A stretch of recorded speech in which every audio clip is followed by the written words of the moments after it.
Hey guys, tonight we're stepping behind the velvet curtain, away from the pomp of the throne room, into the forgotten corner where the fool sleeps. You probably picture jesters as noise-rattling bells, exaggerated dances, garish masks flung through the air like butterflies in a hailstorm of laughter. But that's just the punchline.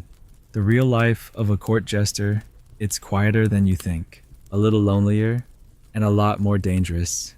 You don't shout in this story, you wait. You listen. You laugh on cue, because that laugh might be the only thing keeping you alive. And here's the part you probably haven't thought about: the jester lives among the lowliest, but dies among the noblest. He shares bread with a kitchen boy, but it's the king's anger that ends him. You think you'd survive that. You wouldn't even make it past breakfast.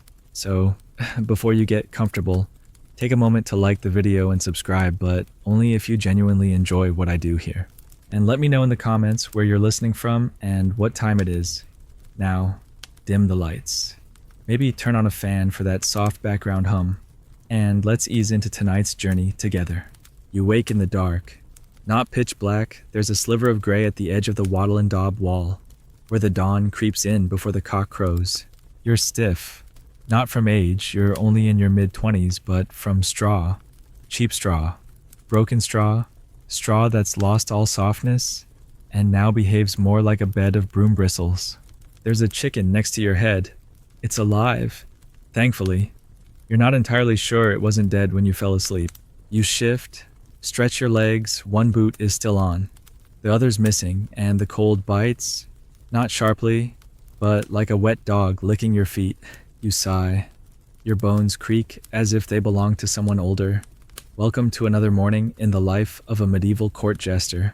Technically, you have quarters meaning a half-divided partition and a drafty servant's chamber behind the main kitchen. There's a curtain, though it only covers 2/3 of the doorway, and the other jesters, when they're not dead or banished, use it as a convenient place to sharpen their wits before breakfast. This morning, though, you're alone. You sit up, brush the hay off your tunic, and immediately regret it. A flea dances across your forearm. Another leaps from your collar. You catch neither. They're too well fed to be sluggish. You reach for your missing boot, which is tucked under a small wooden bench that smells like last night's broth, and slide it on. Your feet feel like cheese rinds, cracked, soft, and vaguely unpleasant. There's no such thing as silence in a castle, even at dawn. You hear it all: the thump of meat being slapped onto wooden tables in the kitchens below, the soft clang of armor being adjusted by half-asleep squires, and the muttered curses of a scullion who spilled barley again. Someone in the latrines is already groaning. Probably Sir Edwin. The man's diet is half venison, half superstition, and it shows. You push the curtain aside and step into the corridor, where the air is cooler but somehow wetter, as if the stones themselves are sweating. Your first duty isn't to juggle, it's to be seen. That's a rule unspoken but strictly enforced. If they don't see you by sunrise, they assume you've fled, or worse, defected to the rival castle 2 valleys over. That jester has a trained goose, so it wouldn't be the worst betrayal. Down in the under kitchens, you're handed a heel of bread and a slice of something vaguely fishy. You don't ask what it is. You learned early that asking ruins breakfast.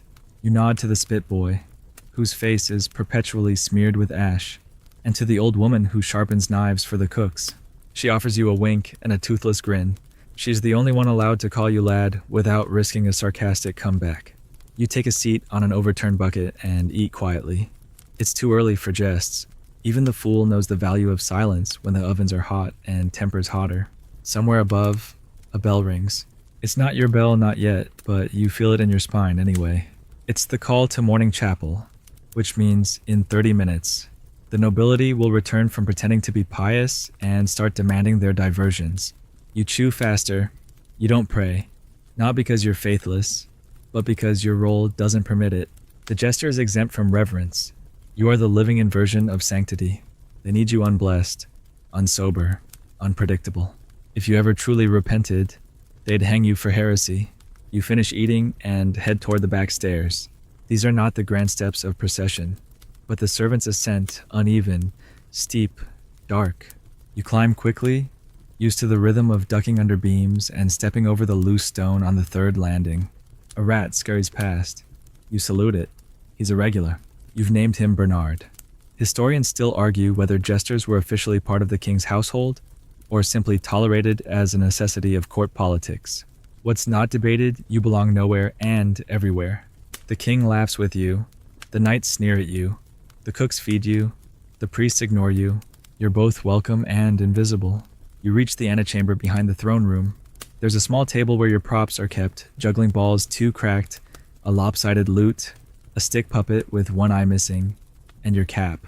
The bells are dull this morning. You shake it out, place it on your head, and feel your posture change slightly. It's a kind of armor, this absurd hat. They can mock you, they can laugh, but the moment they do, you've already won. You pull a face in the mirror, a twisted, exaggerated sneer, and then relax. That one's for later. Right now, you wait, because they always forget you're here until they need you. And when they do, you'd better be ready with a jest that won't get you hanged.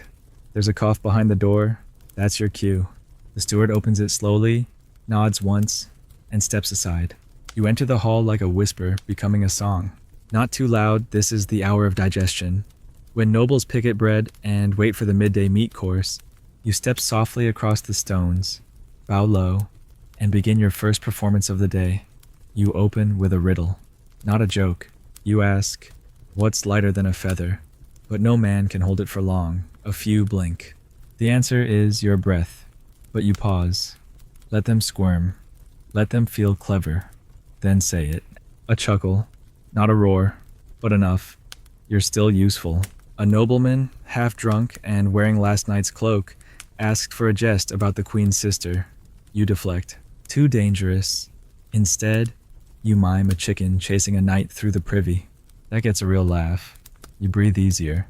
Not safe, never safe, but stable. Your day has begun, and the first laugh was soft. But soft is good. Soft means you live another hour. You stay near the back of the great hall once your set is done, fading like smoke into the corner behind the trestle table where the wine is kept just out of reach. The nobles chatter now, louder with drink, voices rising like steam. No one calls for you again, and that's fine. You know better than to overstay your welcome. Too many jesters fall in love with applause. It's the surest way to make yourself disposable. You stand, idle but alert, watching the room the way a cat watches birds, not for malice, just calculation.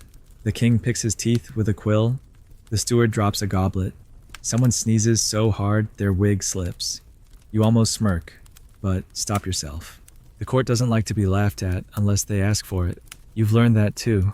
You adjust your bells so they won't ring and slip out, back toward the lower halls where you can breathe again without permission. Your steps are light. You know every creak in these floorboards. If they replaced one, you'd feel it instantly, like a missing tooth in someone else's smile. Downstairs smells like everything at once. Roasted meat, soap, mildew, someone's feet, and onions. Always onions. You pass the laundry room, where 2 maids are arguing over who misplaced the queen's underthings. You toss them a wink. One laughs. The other throws a rag at you. It hits your cap and lands on the floor like a white flag. You curtsy. They groan. That's the trick, they're not supposed to like you. You're supposed to irritate just enough to be memorable, never enough to be hated. That's how you survive. You head to the small courtyard outside the chapel door and sit on the stone ledge. The sun is peeking through the overcast like a shy child behind a curtain. You take off your cap and rest it beside you. No one's watching. You can be quiet now. You can be nothing for a moment, and it feels good. Your fingers drum against your leg as you watch the pigeons scuffle for crumbs. One of them has only 1 foot, but still pushes the others aside with all the arrogance of royalty. You wonder if birds have jesters. Probably not. They seem too self-important. You chuckle softly, then stop yourself. The sound doesn't belong here. Not during chapel. The bells from the tower begin to chime the long, slow clangs of morning mass. You're not expected, of course. Your sins are a part of your job description. Still, you nod toward the chapel doors. A gesture of respect, maybe, or maybe just habit. Historians still argue whether jesters were viewed as soul-damned entertainers or divinely sanctioned truth speakers. You're not sure which is funnier. The truth is, Most days you feel like neither. You're a mirror they laugh at and forget as soon as they walk away. A boy appears in the doorway, barely 10, dressed in page boy green, carrying a lute nearly his own size. He's your shadow for the day, a noble's nephew, sent to you for discipline, though you suspect the real purpose is exile. The court sends difficult boys to the jester when they don't want to beat them directly. You sigh and wave him over. He sits too close, scowling, and tells you he hates music. You nod solemnly. So do I. You whisper. That's why we must practice it endlessly. Punishment must fit the crime. His expression flickers, confused. You reach for the lute, tune it lazily, and strum the worst chord you can manage. It buzzes like a wasp stuck in a flask. He snorts. That's your first victory. He doesn't know it yet, but you've already begun shaping him into someone they'll tolerate, or at least someone who might survive a month. The castle yard beckons. You lead the boy through the kitchens, past the roasting pit where geese hiss like boiling kettles, and out into the wide space between the inner and outer walls. A few guards nod as you pass. One mutters, "Tell us a joke, fool." You reply, "Already did. I'm walking beside you, aren't I?" He scowls, but doesn't hit you. That's progress. The boy laughs. You pretend not to notice. You reach a small shed near the stables and retrieve a set of wooden pins and cloth balls. Juggling practice. He groans. You hand him two. Start with one. You advise. He throws it into the air and nearly knocks himself out, catching it. You clap. Magnificent. You declare, a one-man siege weapon? The enemy will flee in fear. He throws again. This time, he hits you in the knee. It's not painful. Just a reminder that every jester starts as someone hopeless. You take your turn, juggling 3 pins in a lazy arc. They clack softly as they move. A stable boy watches from a distance, pretending not to. The page is finally smiling. You catch the pins and bow. Don't applaud, you say. You'll give me hope. And we can't have that. He does anyway. You let him. The sun is higher now, and the walls cast long shadows. You know you'll be summoned again before long, likely for the noon meal, when the nobles will want jokes between mouthfuls of boar. For now, you buy a few more minutes. You and the boy sit in the dirt, making up nonsense songs about turnips and horses. One rhyme includes a dragon with a lisp who's in love with a kitchen pot. You suspect it might be your best work yet. Eventually, the steward finds you. He's not smiling. That's always a bad sign. The Lord Bishop requests your presence, he says, with all the cheer of a man delivering his own taxes. You groan theatrically. Tell him I've joined a monastery. Silent vows and all. Can't speak another word. The steward's eyebrow twitches. Now. You sigh, rise, and dust yourself off. You tell the boy to stay and practice offending gravity. He asks what that means. You grin. Fail upward. That's the secret. You leave him there, watching you like someone who's just discovered a second moon. The bishop's chambers are cool, candlelit, and smell like wax and punishment. You step inside, cap in hand. The bishop does not look amused. He never does. He waves you forward. You made a jest last week about my sermon. You try to remember something about fish and loaves being taxed at the gate. Or was it the one about saints having better hygiene than squires? He glares. I've received complaints. You nod solemnly. I shall make fewer jokes. Your Grace. He sniffs. I prefer none. You blink. Then we shall all be equally disappointed. He stares. For a moment. You think he'll call the guards? But instead, he laughs. It's not a warm laugh. More like a cough that decided to stay for dessert. Still, you're not dragged out. He dismisses you with a flick. You exit quickly, resisting the urge to cartwheel. Back outside, you lean against the cold stone wall and exhale. That could have ended worse. You once knew a jester who insulted a bishop's cat and ended up exiled to an island full of sheep, not metaphorical sheep, just actual ones. You glance around, no guards, no summons, just you, the late morning light, and a boy somewhere with a stolen lute pretending to be less miserable than yesterday. You smile. The quiet moments are the real ones. The jests, the mimicry, the masks, those are currency. This is who you are when no one's watching. And in a castle full of eyes, that may be the rarest thing of all. You don't get far before someone needs you again. That's the real rhythm of castle life, not bells or hours, but interruptions. A servant with wild eyes runs up, breathless, saying the younger prince has locked himself in the chapel and refuses to come out until someone performs the tale of Saint Hubert with puppets. You sigh, regretting not hiding better, and follow him past the laundry barrels and down echoing corridors toward the chapel doors, where you hear faint weeping and a childish voice insisting that no one understands the deer. You've done this show before twice, in fact once for the prince, and once for the kitchen rats when you needed to practice the falsetto. You retrieve the tattered puppets from a basket near your cot. Saint Hubert's deer is missing one antler, and the monk puppet has a wine stain that no one mentions. And to head in, the chapel is shadowy, filled with candlelight and incense, as the boy sits cross-legged on the stone floor with a lopsided crown and red eyes. He doesn't look like a prince today. He looks like a lonely child who wants the world to explain itself. The bishop's chambers are cool, candlelit, and smell like wax and punishment. You step inside, cap in hand. The bishop does not look amused. He never does. He waves you forward. You made a jest last week about my sermon. You try to remember. Something about fish and loaves being taxed at the gate. Or was it the one about saints having better hygiene than squires? He glares. I've received complaints. You nod solemnly. I shall make fewer jokes. Your Grace? He sniffs. I prefer none. You blink. Then we shall all be equally disappointed. He stares. For a moment, you think he'll call the guards, but instead, he laughs. It's not a warm laugh, more like a cough that decided to stay for dessert. Still, you're not dragged out. He dismisses you with a flick. You exit quickly, resisting the urge to cartwheel. Back outside, you lean against the cold stone wall and exhale. That could have ended worse. You once knew a jester who insulted a bishop's cat and ended up exiled to an island full of sheep. Not even metaphorical sheep, just actual ones. You glance around. No guards, no summons.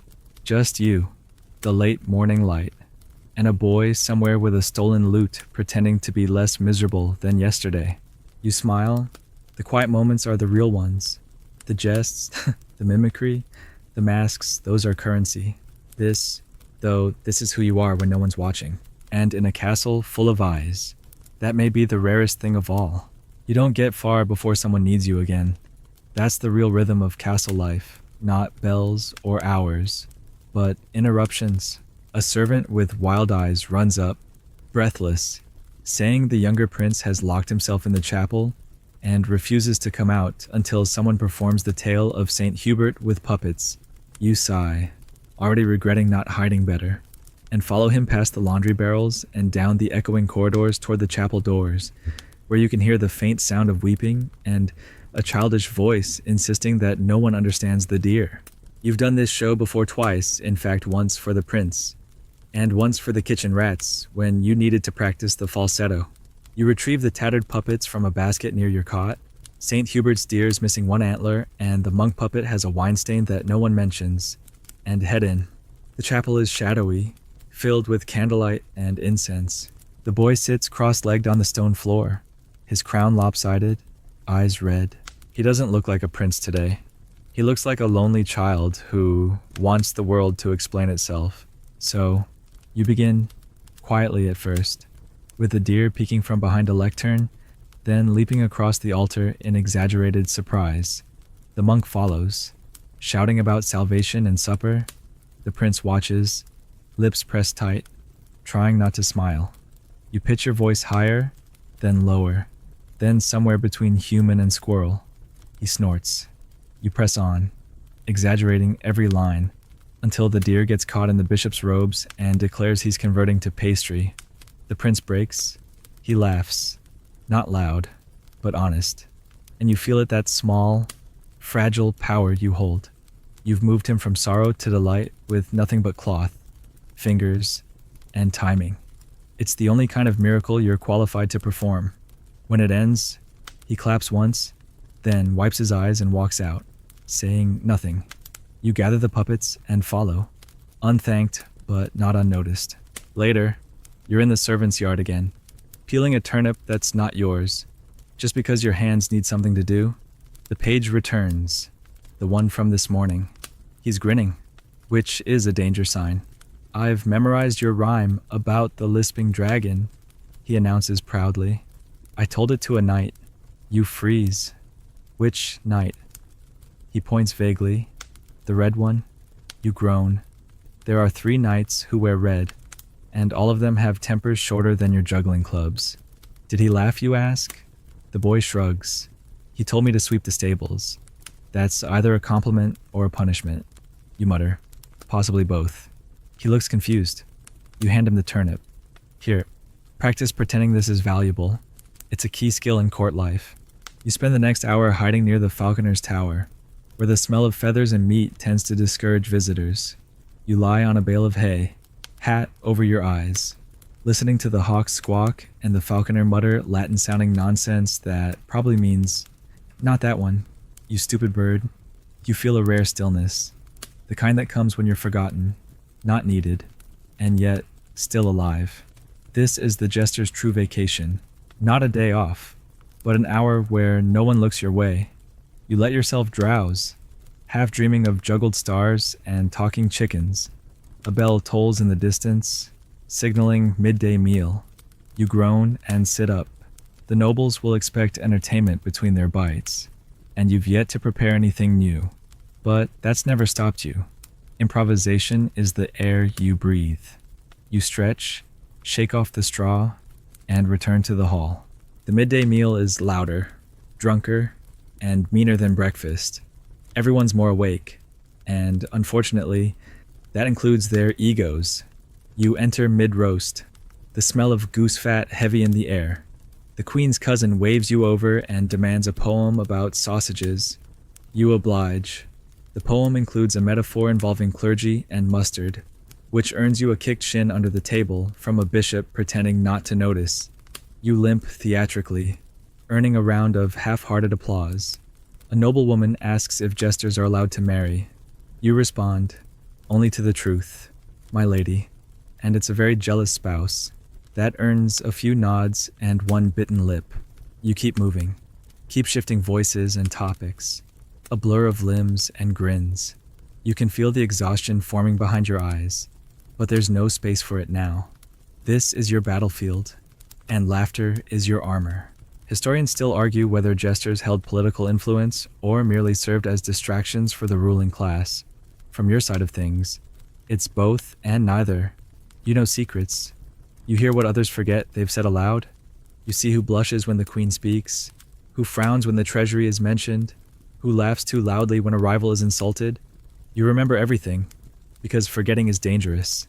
Information is your only real weapon, though you wear it like a riddle, never a threat. And sometimes, when a lord asks you what the people think, you give him the answer wrapped in rhyme and nonsense. And he laughs without realizing it's true. That's how you survive. That's how you matter. You make them forget you're watching. After the meal, you escape again. This time to the old library, where the dust is thicker than the books are useful. You don't read much, but you enjoy the smell. Ink and vellum and age.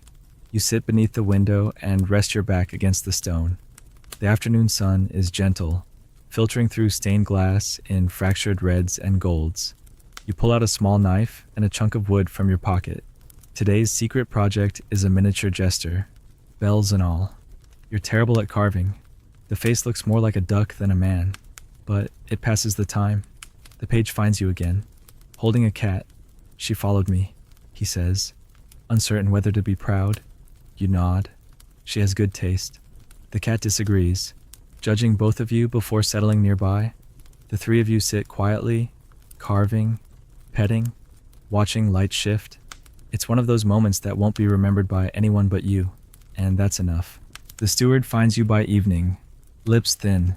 "You're needed in the solar," he says.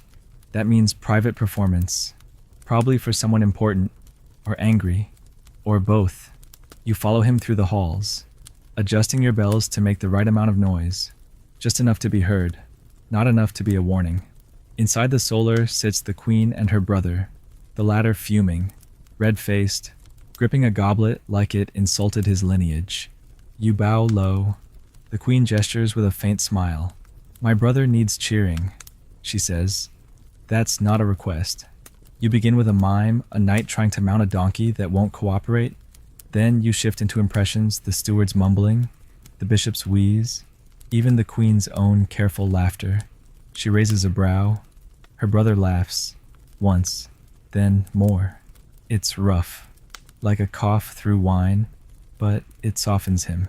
You finish with a short song about a drunken goat and the dangers of fencing while hiccuping. They're both smiling now.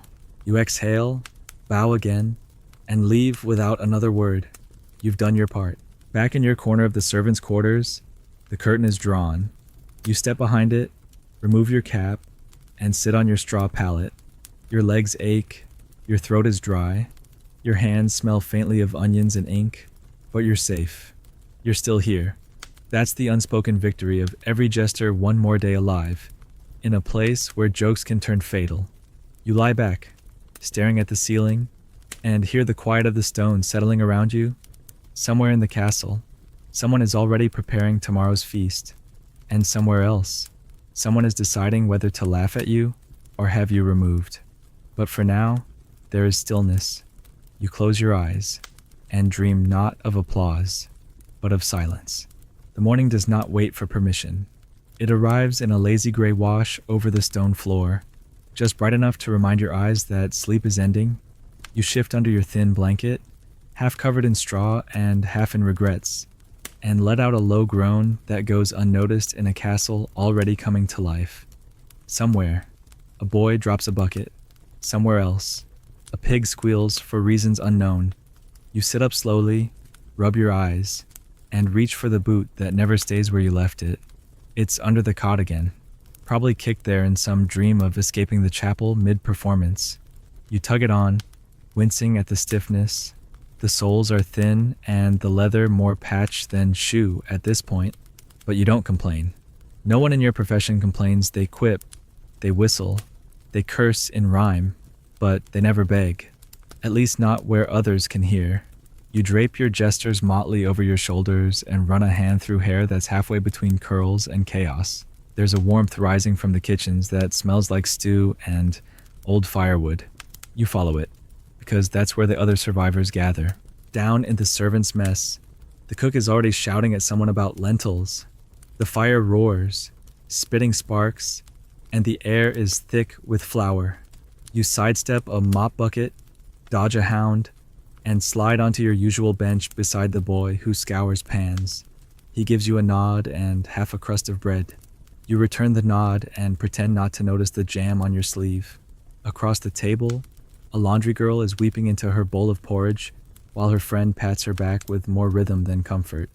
You raise your bread like a toast, mutter to tragic undergarments, and take a bite. No one laughs. That's fine. It wasn't for them. You're just warming up. A proper joke will come when you need it, like a cat appearing exactly when the meat is unattended. You finish your meager meal and step out into the courtyard. The cold air grabs your nose, cheeks, ears, every exposed edge. You shake your cap, and the bells chime like a warning. They are a warning to everyone within earshot that you're on the move, that you might say something that makes them laugh or makes them uncomfortable, or both, depending on the hour and their mood. You practice a few gestures, stretching fingers still stiff from yesterday's mimicry marathon. Your left knuckle aches from the impromptu slapstick duel with the steward's son, who's since been confined to his quarters for insulting the crown with a chicken. You'd argued that, technically, it was your chicken, but that didn't help. Nobility doesn't like being corrected, especially not by jesters. A maid approaches you now with a message the Dowager Countess wants you in her sitting room before lunch. That's either a blessing or a trap. She enjoys riddles and has a cruel sense of humor, the kind that draws laughter like blood from a scratch. You nod, adjust your belt, and make your way up the winding back staircase that servants use when they don't want to be noticed. The castle is a living thing. Its walls whisper. Its staircases shift underfoot. Its drafts carry secrets from one wing to another. You know every shortcut, every hollow tile, every loose hinge. That knowledge keeps you useful, and useful means alive. You arrive at her door, knock once, and enter without waiting. That's how she likes it. She says waiting is for the dying. She's sitting in a fur-trimmed chair, sipping something that smells like wine and judgment. Her dog growls at you. You growl back. She smiles. Fool, she says. Tell me something I don't know. You scratch your chin, bow dramatically, and reply. You are not nearly as terrifying as your parsnip stew. She barks a laugh. Her handmaid hides a smirk. You're invited to sit, which is rare. You perch on a stool and begin your performance, a recitation of noble family trees, rewritten as a tale of drunken squirrels and their competing acorn empires. She cackles, not dainty laughter, real cackling, the kind that scrapes the throat. It goes on longer than you expect. Her eyes water. You wonder if she's sad. Sometimes laughter's a disguise, but sometimes it's a surrender. She waves you away, still chuckling. You rise, bow, and depart without a backward glance. That's part of the dance. Never linger, never overstay. Leave them wanting the next act. In the hallway, you pass a scribe carrying too many scrolls. One falls. You pick it up, glance at the seal, and raise an eyebrow. War news.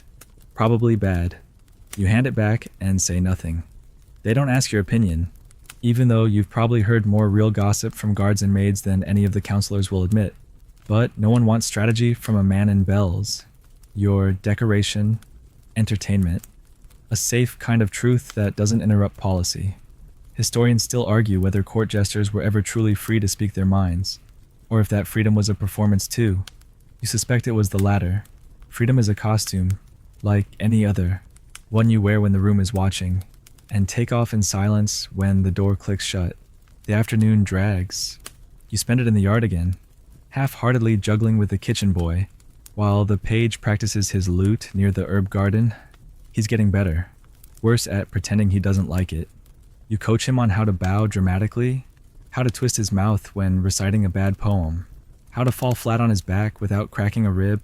The gardener claps once from behind a rosemary bush. You pretend it's a standing ovation. The boy grins. You take a bow. Even the bees seem amused. You give the page a new rhyme to memorize, one about a horse who became a priest because he misunderstood the word bridle for Bible. He stumbles through it, and the meter is a disaster. But he laughs until he hiccups. That's the important part. Laughter first, precision later. As dusk approaches, a nervous-looking knight's aide delivers a note. The king has requested your presence at supper. Not the court, the king himself. That's rare. That's dangerous. You clean up, wash your face, straighten your hat. You don't practice lines. Those never land right under scrutiny. Instead, you think about what not to say. That's what keeps jesters breathing longer than their predecessors, the wisdom of omission. You walk to the private dining chamber, where the king sits alone at a small table, poking at a pheasant with an expression like a man who just lost a bet. He gestures for you to sit. You remain standing. Tell me, he says, why does everyone laugh? But I never feel joy. A dangerous question, one with no punchline. You offer a slow shrug, because laughter is a sound, not a cure. He stares at you, then nods. Sit. You do. For the next 20 minutes, he says nothing. You say nothing. Then he asks you to sing a song. Not a funny one, just something old. So you do. A lullaby your mother sang in a dialect no longer used. His eyes drift shut before the second verse. You finish softly and leave him there, snoring over pheasant bones. Some performances are for no audience at all. You return to your quarters well past nightfall. The page is asleep in the hallway, curled up like a cat. You nudge him awake and send him off with a yawn and a half-remembered joke. You crawl onto your straw pallet, stretch your sore back, and rest your head on a bundle of rags that pass for a pillow. The fire in the hearth is almost out. The coals glow like the last echo of the day. You stare at them until they blur, until your thoughts slow, until the weight of the day melts into the dark. You don't dream of applause. You dream of quiet. The bells wake you before the light does.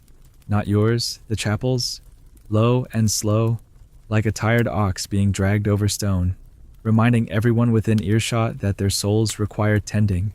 You stretch under your blanket and immediately regret it. Your shoulder clicks like a badly tuned lute string, and your knees feel like someone's tried to borrow them without asking. You blink at the ceiling until it comes into focus, wood beams darkened with soot and dust, marked with old shoe prints from the time you tried to walk upside down for a bet. You lost. Of course. Gravity always wins. You sit up, scratch your neck, and sigh.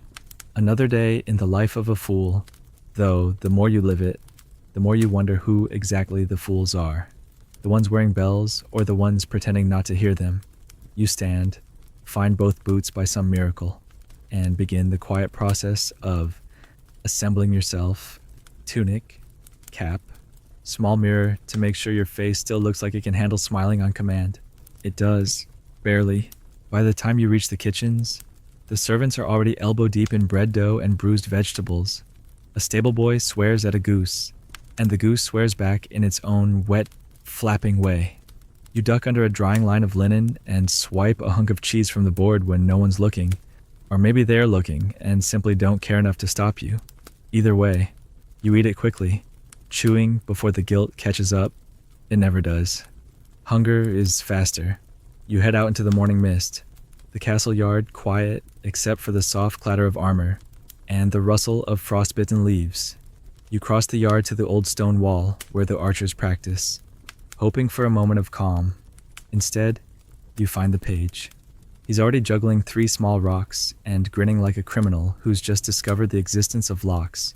You nod at him, then correct his stance. If you're going to fail, at least fail in rhythm. He frowns, then smiles again.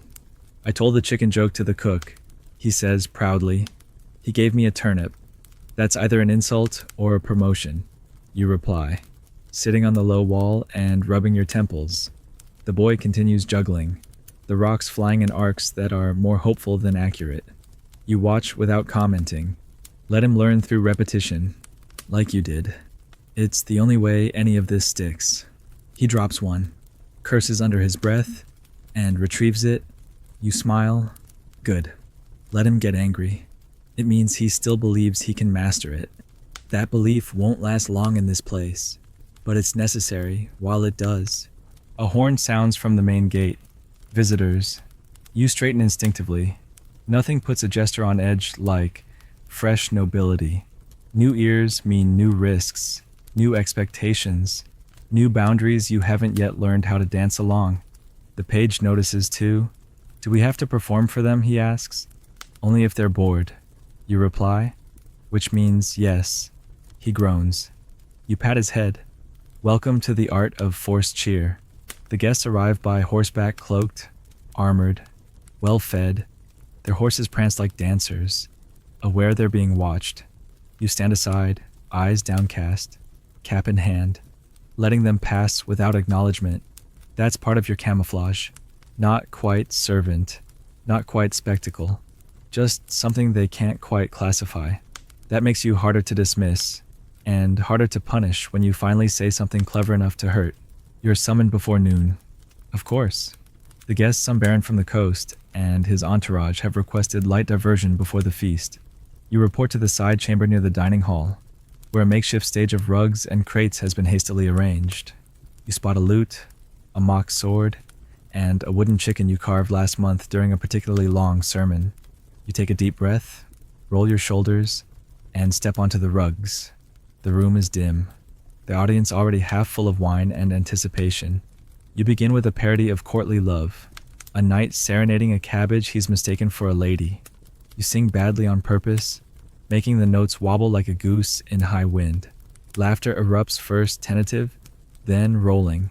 You exaggerate the final verse, falling to your knees, clutching the cabbage like it's Juliet herself. Someone spits wine from their nose. A success.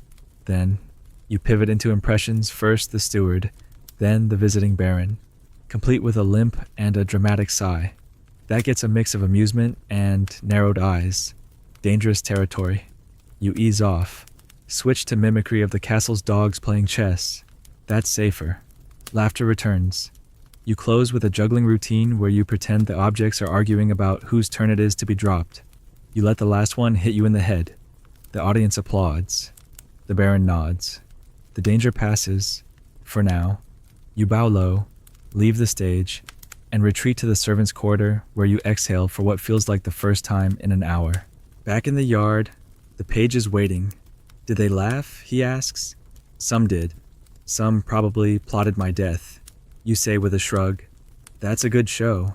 Then, he seems confused, but accepts it. You hand him the wooden chicken. Next time, it's your turn to romance the cabbage. He laughs, turning the toy over in his hands. Does comedy always feel like panic? You consider that. The good kind does. He nods, filing that away like everything else you say.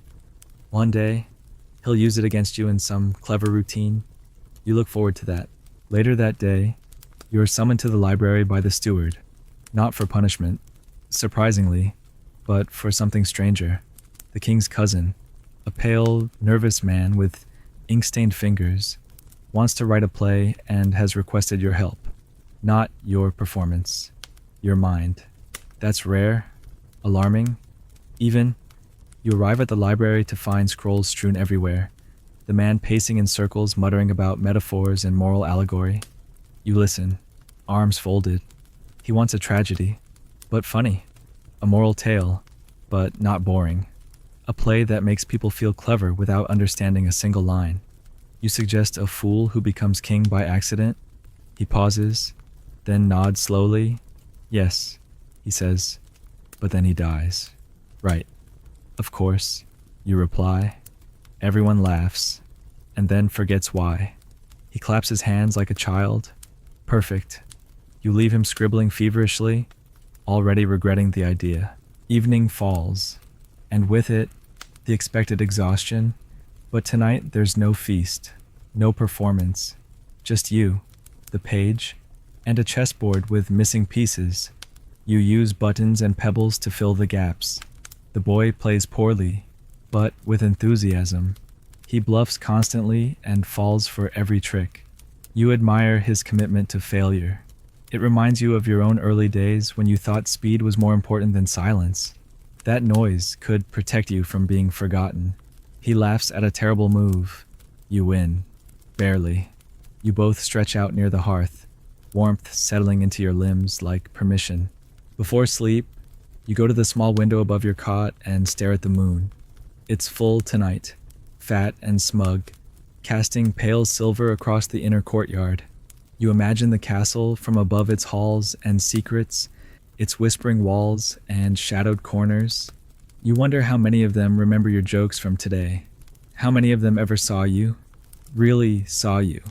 Not just the act, but the breath beneath it. Probably none. That's all right. You didn't come here to be remembered. You came here to survive, and somehow, you're still doing it. You lie back, bells removed, cap folded beside you like a friend at rest. Tomorrow, you'll dance again. Tonight, you just breathe. You wake to a hush that feels like it doesn't belong. Not silence, true. Silence rarely exists in a castle, but a kind of lull in the usual chaos. Like the whole place is holding its breath. You sit up, blinking through sleep, and wait for the clang of a dropped pot, the bark of a dog, or the whistle of the cook threatening someone with a ladle. Nothing, just the creak of beams above your head and the soft shuffle of mice in the walls. Something's different. You can feel it before your feet even hit the cold stone floor. You dress more slowly than usual, listening. The page isn't outside your curtain. The hall is empty when you peer out. A maid scurries past with her head down, lips pressed into a thin line. That's the second sign. When the servants aren't muttering to each other, something's gone wrong. You slip your cap on and follow the trail of silence toward the kitchens, your boots barely making a sound. When you arrive, the hearth is lit, but no one speaks above a whisper. The cook glances up and gives you a look that means not now. You nod, understanding instinctively that today is not about jesting. It's about surviving something that hasn't shown its face yet. Eventually, you hear the word plague, murmured from behind a linen-covered shoulder, followed by not confirmed, and lock the door to the east wing. You sit down slowly, letting the weight of it settle. Plague means fear. Fear means suspicion. And suspicion. That's fatal for fools. People don't like being reminded of death by someone who makes them laugh. You know that. You've seen it before. Once. in another castle during a visit, when a jester coughed during supper and was gone by nightfall. Not dead, just gone. Disappeared. Escorted out. Vanished like a bad dream. No one mentioned him again. You chew a stale crust and say nothing. There's nothing to be done. Not yet. Not until they start ringing bells for the dead instead of the chapel. You finish eating and disappear before anyone can ask for a song. Even you have limits. The rest of the day moves like honey. Too slow. Every sound seems louder. A dropped spoon, a clatter of boots in the corridor, the faint wheeze of the steward's lungs. You lurk in the stables, helping the page brush a horse that clearly resents both of you. He doesn't know about the plague rumors. He just chatters about his juggling progress, how he managed 4 stones for 3 seconds, how he thinks the queen smiled at him yesterday, but it might have been a trick of the light. You nod, smile when he does, but don't tell him the truth. There's no point. Let him have one more day of simplicity. One more day where the worst problem is horsehair in your mouth. You watch him for a while, wondering if you looked that young when you started. You probably did. You probably looked even younger when they shaved your head after that lice outbreak in spring.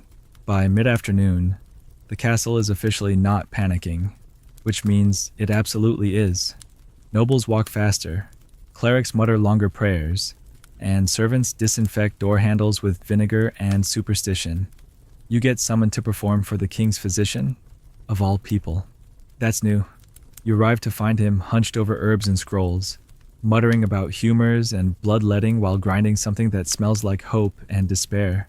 He doesn't laugh when you enter. He just gestures at a stool and says, "Talk." So you do. Not with jokes, those are useless here, but with stories. You tell him about the cook who once mistook pepper for gunpowder and nearly started a fire in the pantry.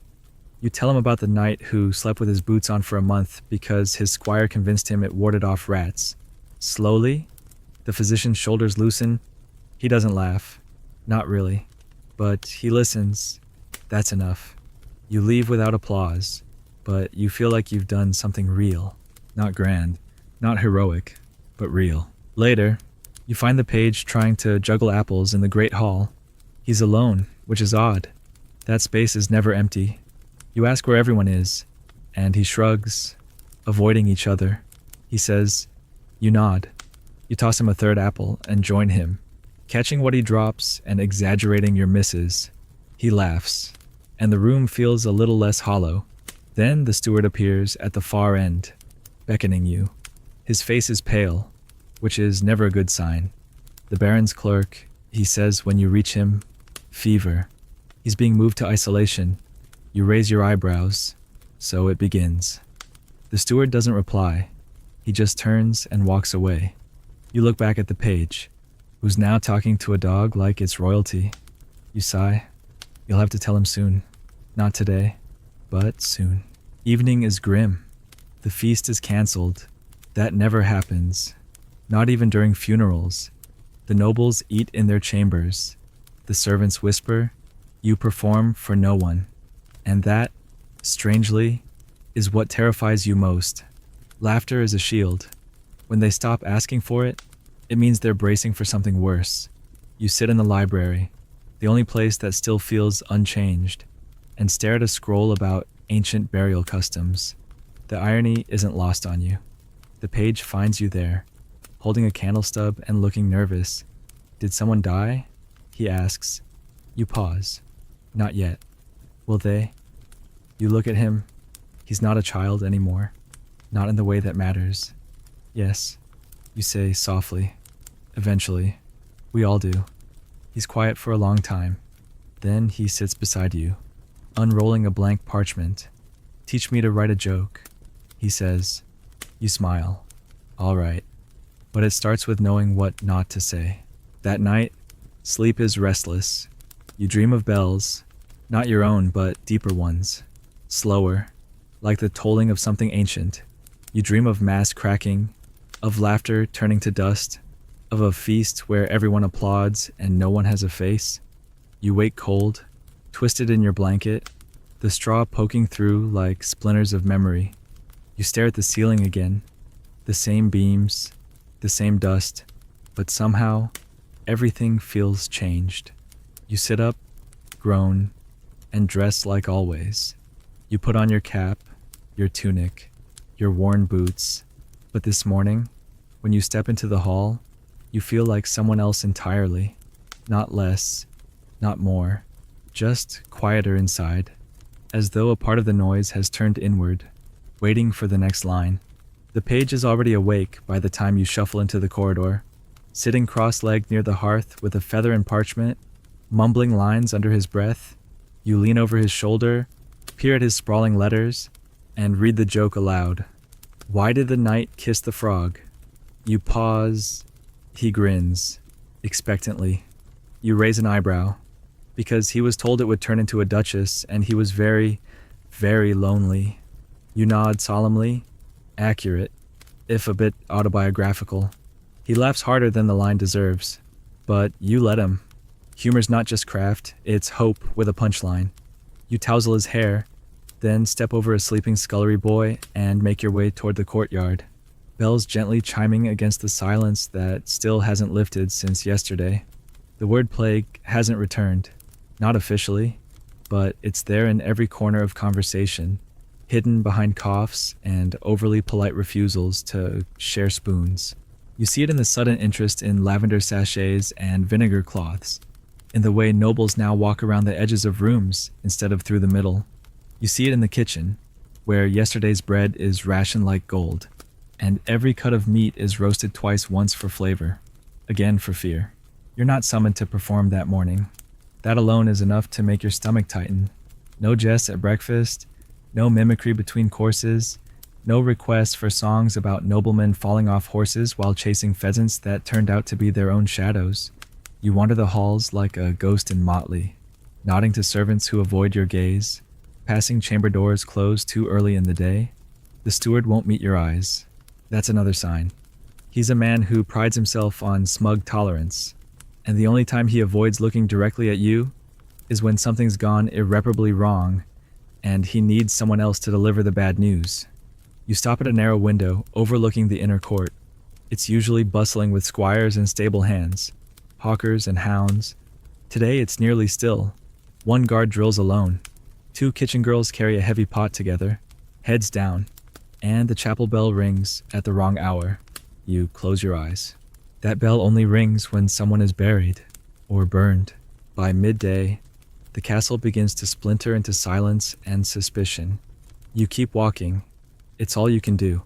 You end up in the west corridor near the tapestry room, where air always feels colder and the shadows lean longer. You run into the Queen's cousin there, the one who begged for your help with his moral comedy.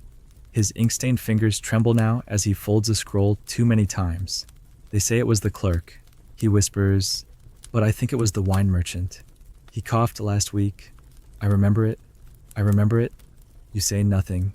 He stares through you for a moment, then rushes off, scroll still clutched like a shield. You lean against the wall and exhale through your nose. You've seen panic before, but it's never the screams that make you uneasy. It's the way it silences people afterward, like a fire that consumes not only the wood, but the idea of warmth itself. The page finds you again just past the kitchens, tugging on your sleeve with urgency. "They want you in the Queen's solar," he says. You blink. "Now." He nods. Everyone's already there. You follow, heart sinking with each step. When you enter, you understand why. The air is thick with perfume, a poor attempt to mask something darker. The Queen sits by the window, pale but composed, a book closed on her lap. Around her are 3 ladies in waiting, a courtier, and the steward. You bow low, say nothing. The Queen gestures. "Fool," she says. "We require distraction." Her voice doesn't shake, but it doesn't sing either. You nod, reach into your satchel, and withdraw the hand puppets. You don't ask questions. Questions are dangerous when the air is this still. You perform the story of the rooster who thinks he's a bishop, and the hen who pretends to be a knight to escape marriage. You exaggerate their voices, twist your face, and flail your limbs in the same old way. But today, something's different. The ladies laugh, but their laughter is too tight, too sharp, like glass clinking in the wrong wind. The steward watches you like a man counting coins, wondering if he can afford to keep you one more day. You finish the tale, bow deeply, and are dismissed with a gesture. No thanks, no coin, just that flat little wave that says enough. You step backward, then leave the room, closing the door behind you with the softest click you can manage. You find the page sitting outside the solar, legs swinging. Did it work? He asks. You shrug. I juggled despair and dropped only once. He tilts his head. Is that good? It's survivable. You both stand in silence. Somewhere behind the door, a woman coughs. Just once. Short and sharp. It's probably nothing, but you don't believe that. Not anymore. You lead the boy to the courtyard, and together you sit on a bench that's colder than expected. You give him a riddle. He solves it in one guess. You pretend to be surprised. He smiles. You don't. By dusk, news spreads. Quietly, in the spaces between words. A second death. The chaplain confirms it to the steward. The steward confirms it to the cook. The cook doesn't confirm anything, just drops a ladle and closes the pantry for the night. You see it happen. You see the chain. You say nothing. Later, someone asks for a song during dinner, and you sing, not a funny one, a low, meandering tune with a refrain no one understands. You see two noble women cry. A third just stares at her plate. Afterward, the steward calls you into the hallway. He stands stiff, hands clasped. Keep the page away from the chapel, he says. And the eastern hall. You nod. Anyone else? He doesn't answer. He just walks away. You return to your corner of the servants' quarters and find the boy already asleep, curled up beside your cot like a shadow that decided to stay. You sit beside him for a long time, cap in your hands, staring at the fire as it slowly burns itself to embers. You think of all the jokes you didn't tell today, all the lines that would have once gotten a laugh. You wonder what will happen when the laughter runs out, when the page asks for something funny and you've got nothing left but truths. You lie down, eyes open to the darkness above, and think maybe that's what a fool really is. Someone who knows exactly how much of the truth the world can stand and still chooses to dress it in bells. You wake before the sun again, but this time not from the bells, not from footsteps, not from the usual racket of castle life winding up like a worn-out hurdy-gurdy. No, you wake from stillness, that same breathless hush as before, only deeper now, like the castle itself is bracing. You lie in the straw for a moment longer, letting the silence press against your ribs like a slow tide. Then, with practiced resignation, you sit up, brush hay from your sleeves, and slip your cap over hair that hasn't been combed in days. The boy stirs nearby, but doesn't open his eyes. You let him sleep. He's starting to dream, like a jester laughing under his breath in his sleep, mouth twitching as if delivering punchlines to ghosts. You smile faintly and rise, bones stiff and knees groaning like tired hinges. Outside the servants' quarters, the hall is cold and empty. The usual morning trail of scullery girls, stable hands, and kitchen boys is absent. You walk past empty buckets and a mop that's been dropped mid-task, still damp. The air smells like vinegar and lavender, more of both than is comfortable. A shield against the invisible. In the kitchen, the hearth is burning low and unattended. You see bread laid out but untouched. 3 mugs, all half drunk and abandoned. You stand there, uncertain. Then you reach for a hunk of bread, tear it in half, and take a bite that feels too loud for the room. No one appears. No one asks for a jest. No one throws anything at your head. You chew slowly, scanning the doorways as if laughter might re-enter the room if you just wait long enough. But the room stays still. Even the fire doesn't crackle. You finish your bread and pocket the other half for the boy. Then you go searching. You find the steward in the corridor by the chapel, speaking in low tones to a guard who grips his halberd like it's more than a weapon, like it's a prayer. You approach, and they stop talking. The steward nods toward the eastern wing without speaking. The gesture says everything another one. You don't ask who, you don't want to know. You glance toward the sealed doorway, where a linen sheet has been nailed over the threshold, herbs hanging above it like charms. You wonder how many more days before the whole castle smells like desperation. You wonder how many before they stop feeding the page, the maids, the jester. You turn away. Back in the courtyard, the frost has returned, hardening the cobblestones beneath your boots. The sun hasn't risen, but a gray light hangs over everything, like someone left the world half drawn. You find the boy practicing again, juggling with turnips now. He grins when he sees you, though his hands are shaking. I kept them up for almost 7 counts, he says proudly. You nod. Hand him the rest of the bread. Eat first, then impress me. He obeys without question, sitting on the low bench and biting into the crust with the hunger of someone who's just realized how fragile abundance is. You sit beside him, legs stretched out. He asks, "Why is no one laughing today?" You watch your breath turn to mist before answering, because they're remembering what silence sounds like. He frowns. That's not funny. It's not supposed to be. The day passes slowly. There are no summons, no performances. A knight dies by mid-morning, someone important, judging by the way the bell rings 3 times, slowly, as if the chapel itself is weeping. The page watches you when the sound starts. You don't react. You've lived long enough in castles to know that grief wears velvet here, and silence is part of the costume. You spend the next hour teaching the boy how to fall without hurting himself. You demonstrate 3 ways to collapse the drunk stumble: the surprise trip, and the sudden collapse from heartbreak. He laughs at the last one. Good. You'll need that laugh later. You're sure of it. Around midday, you're called to perform not for a crowd, but for a single man. A knight too sick to leave his bed, guarded by a chamberlain who looks like he's one joke away from fleeing. You enter quietly, bells muffled, voice softer than usual. The knight lies still, face pale, breath shallow. You sit on a stool beside him and begin not with a joke, but with a story. A tale of a rooster who challenged the moon to a duel and lost because he couldn't see in the dark. The knight smiles faintly. You keep going. The chamberlain doesn't move. At some point, you sing.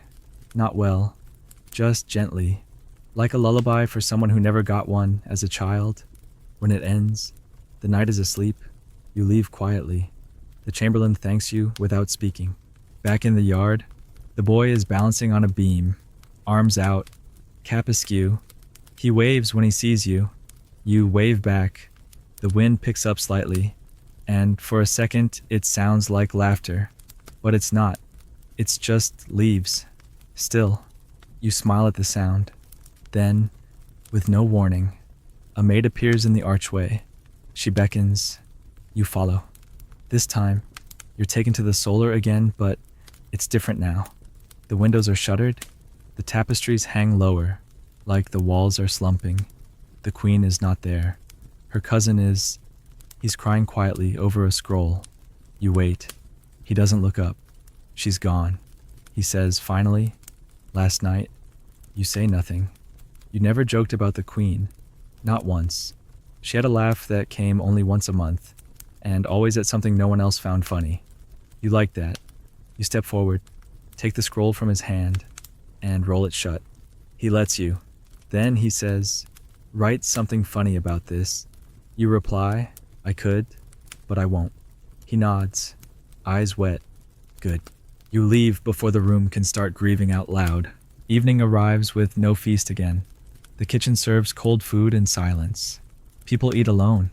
You sit with the boy near the hearth, watching flames that flicker too fast to warm the room. He leans against your side, head drooping. "Tell me a joke," he whispers. You think for a long time. Then you say, "Once there was a kingdom where the jester never told a lie, and they locked him in the tower until he learned to exaggerate." He chuckles. Not much, but enough. You look down at him. You're getting better. You say, "At what?" "At pretending the world's not ending." He closes his eyes. "I'm learning from the best." You don't sleep well that night. Dreams come hard and leave you sore. You wake to coughs in the hallway, muffled voices, the shuffle of boots. Another death, or 2. You sit up slowly, eyes dry, throat aching. You dress without thinking. Each piece of clothing a ritual. Bells last. You tie them loose. You step into the hallway, ready for another day of pretending, of surviving, of laughing when needed, and hiding when not. The boy waits by the door, juggling again. You don't tell him to stop.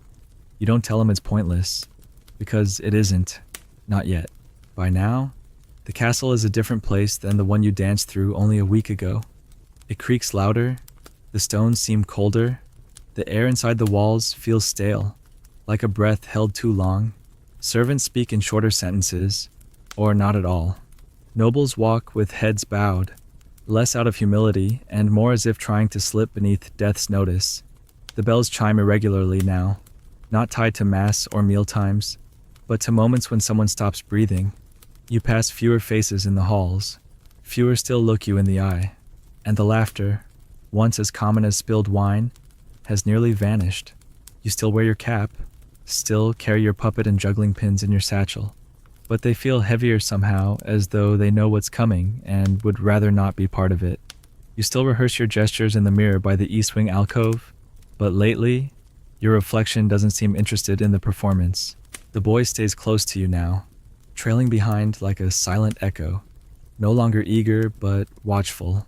He's stopped asking if things will be all right, a sign that he's learning or that he's given up hope.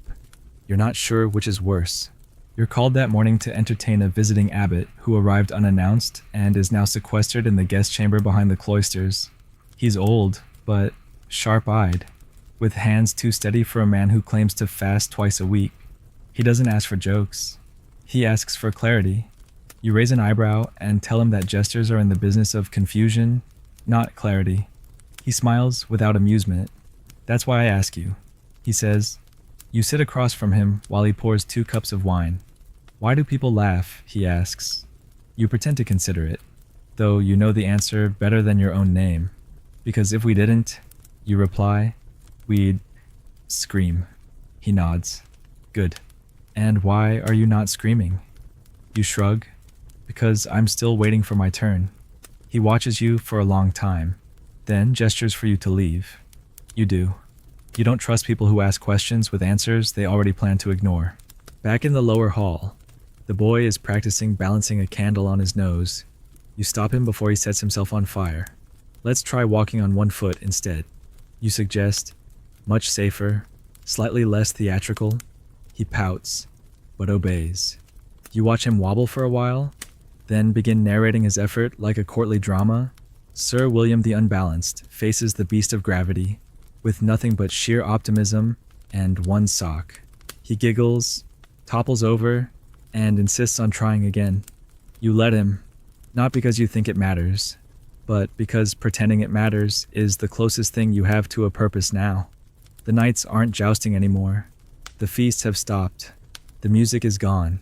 But here, in this hallway, a boy tries to stay upright on one foot, and for a moment, the world doesn't fall apart. Later, you're summoned again not to perform, but to sit. The queen's cousin is there, slumped in a chair with 3 empty goblets beside him. His play is unfinished, the scroll half filled with erratic lines and ink blots. Finish it for me, he mutters. You glance at the parchment. The story's gone strange. The fool becomes a king, then a ghost, then a tree. It doesn't make sense, you say. He grins drunkenly. Neither does this place anymore.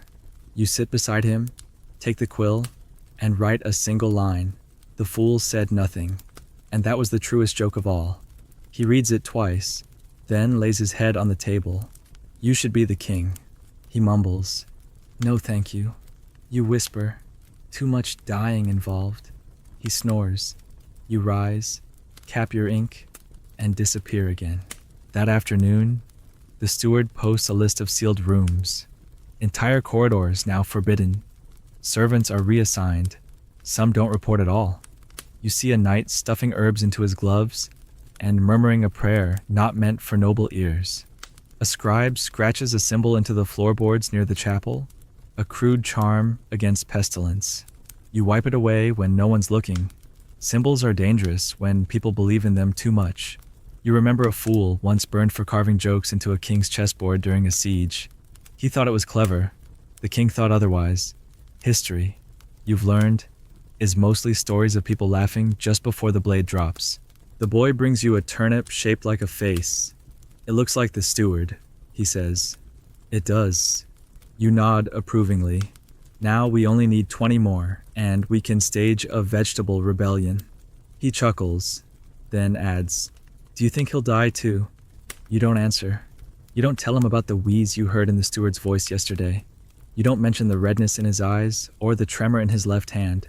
You just take the turnip, set it beside your cap, and say, only if the rebellion succeeds. That gets a bigger laugh. Good. He needs that one. Evening comes faster these days.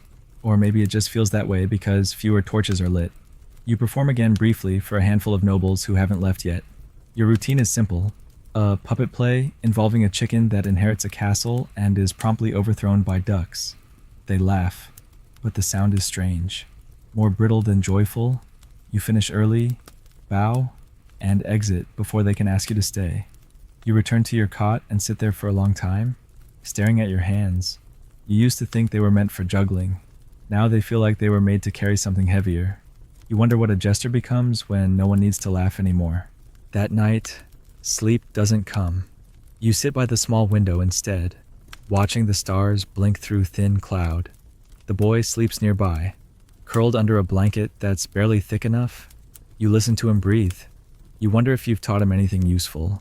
How to fall, how to speak in riddles, how to hide sorrow in a rhyme.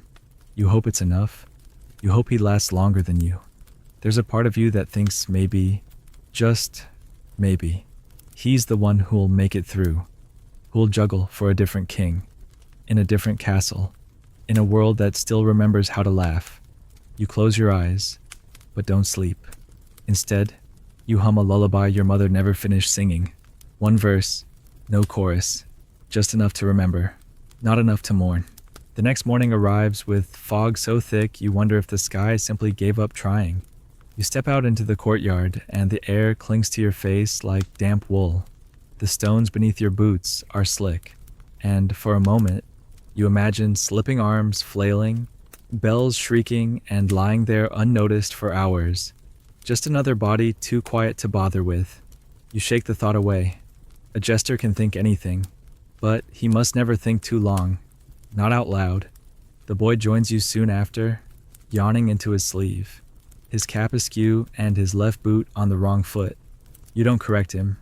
The world's lopsided today anyway. Together, you walk toward the stable, not for horses, but because it's the only warm place left that doesn't stink of vinegar and cloves. Inside, the hay is mostly dry, and one of the cats has given birth to a tangle of mewling, furious life in the corner. You both sit nearby, watching the kitten squirm. The boy points to one that seems smaller than the rest. That one's not going to make it, he says with quiet certainty. You glance at him. He's right. You say nothing. Later, you're summoned by the steward, who now looks like he's aged 10 years in 4 days. His eyes are ringed with purple, and his voice is hoarse. The bishop is ill, he says. He wants a visitation. You blink. You mean last rites. The steward shakes his head. No, he wants distraction. He asked for you by name. That's new. You've made a habit of insulting the bishop in metaphors elaborate enough to avoid excommunication. You nod slowly. He must be delirious. The steward shrugs. That's your specialty. So you go. The bishop's chambers are dark and warm, thick with incense and the cloying sweetness of dried orange peel. He lies beneath a heavy quilt, face pale, eyes alert. You bow low, more for form than reverence, and he waves a frail hand.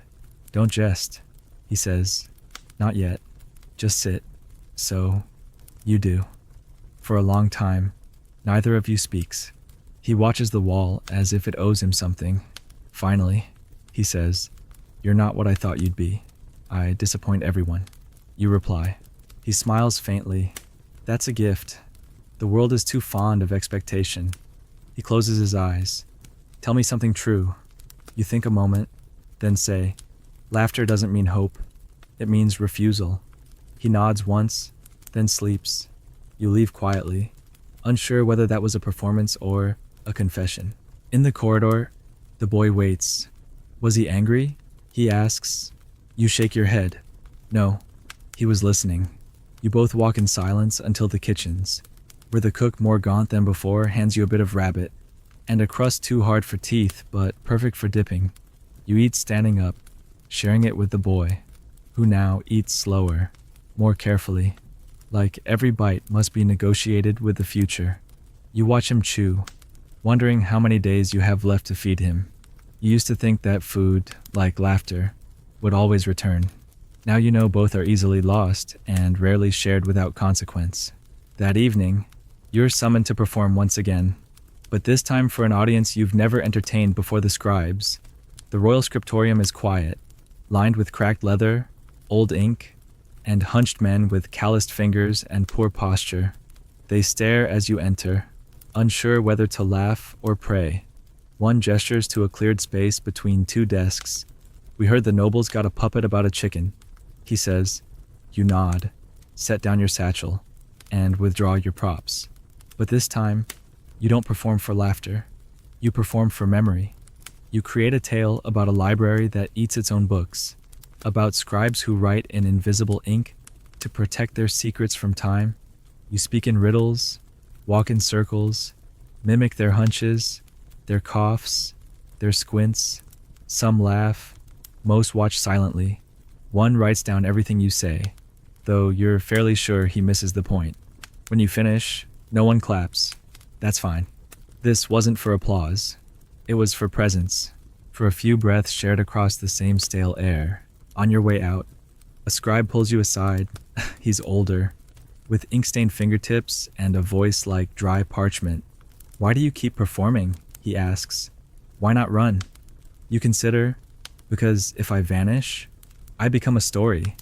But if I stay, I can still ruin one. He chuckles just once and lets you pass. Outside, the boy greets you with 2 stolen apples. For your trouble, he says grandly. You take one, bite into it, and nearly crack a tooth. Perfect, you say, a reminder that appearances are lies. He nods sagely, mouth full. You walk side by side into the dying light.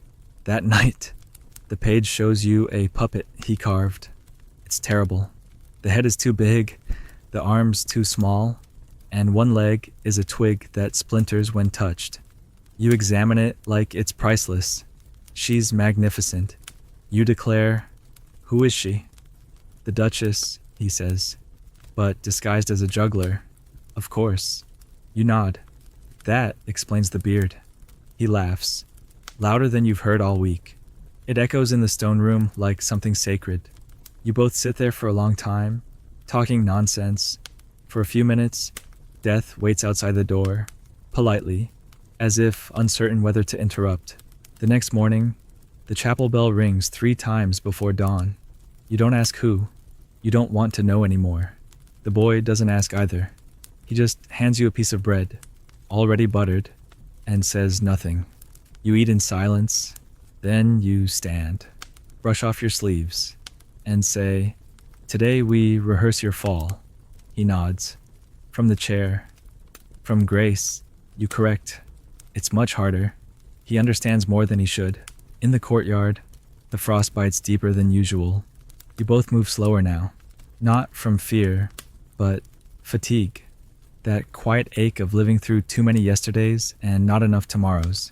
You practice falls, recite riddles, argue about which vegetables make the best weapons, but underneath it all, you're watching, listening, for coughs, for footsteps that stop too soon, for silence thick enough to smother a jest before it's born.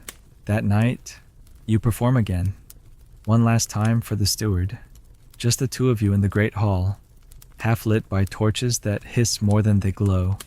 You juggle, you joke, you sing badly on purpose, and then you stop. Why do you come back? He asks. No one's laughing. You shrug. They might later. He nods. You'll die here. Yes, you say, but not without leaving a few echoes. He raises a goblet, toasts nothing, drinks deeply, and says no more. The fog doesn't lift the next day, it thickens.